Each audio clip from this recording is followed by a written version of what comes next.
Ladies and gentlemen, to PPR Assessment 2. This week I'll be talking about globalization. I hope you enjoy. Globalization is a hot topic that is being thrown around the world, and individuals from different countries and communities around the world have different views on it. From a Western perspective, globalization represents a chance for uniting the world through the common objective of growth in trade, sharing of culture, mitigating the risks, and bringing equality. For those from developing or underdeveloped regions, globalization represents a loss of identity, uncertainty, and inequality. But let's take this one at a time. Advancements in computer and communications technology is at the foundation of globalization. I mean, imagine where we would be now without the use of mobile phones, or phones for that matter. Writing to each other in different countries would take weeks, maybe months to arrive, and by then it'll be old news. But now, with the click of a button, you can send mail to someone else wherever in the world instantaneously. Technology was the foundation for globalization, but now globalization fuels the advancement of technology and shares them with the world. The Apple iPhone, when it came out, revolutionized the smartphone. Through globalization, this American product is now sold worldwide and made our way of life a little easier to understand. Let's now turn to the more controversial issue of religion. Grosshugel claims there is a spiritual hierarchy when it comes to religion. Through globalization, originating mainly from the Western world, Christianity, the dominant religion, has given a spiritual hierarchy over non-Christian or non-Western spiritualities. This claim I personally believe is wrong and biased. Globalization hasn't forced or converted people into Christianity, it has just increased the acceptance of Christian celebrations and traditions in a global sense.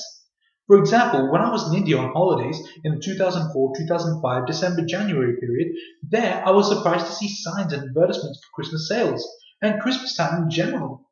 While India was occupied at one time by England, I was still surprised to see big balloon Santas and even an Indian Santa Claus.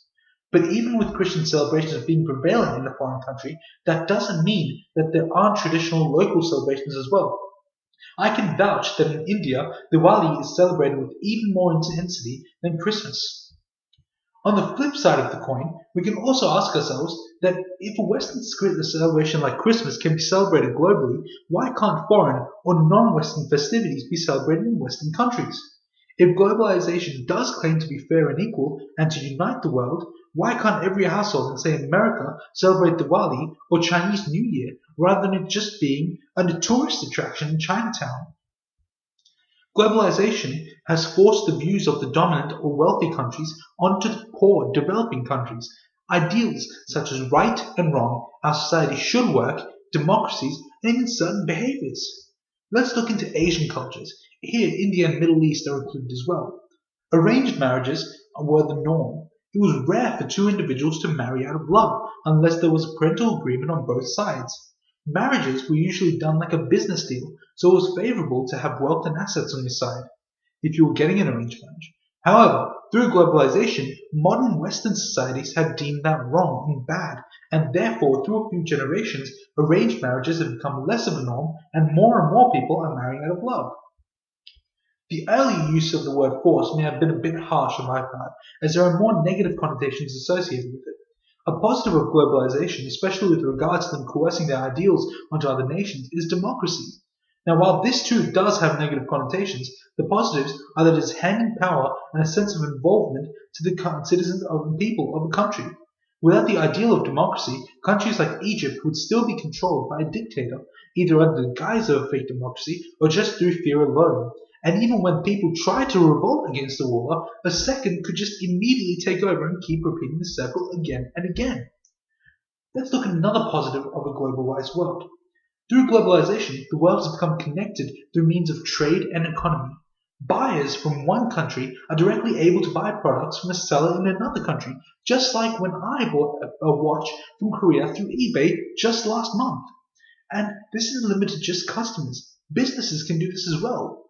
A benefit is that through the use of sharing the economy, we can reduce the economic gap in the world. But on the other hand, it has also increased the personal wealth gap, with the rich getting richer and the poor poorer. Sadly, the adverse effects of trade and economic link of the global world is that they are all connected like dominoes. If one falls, so do the others.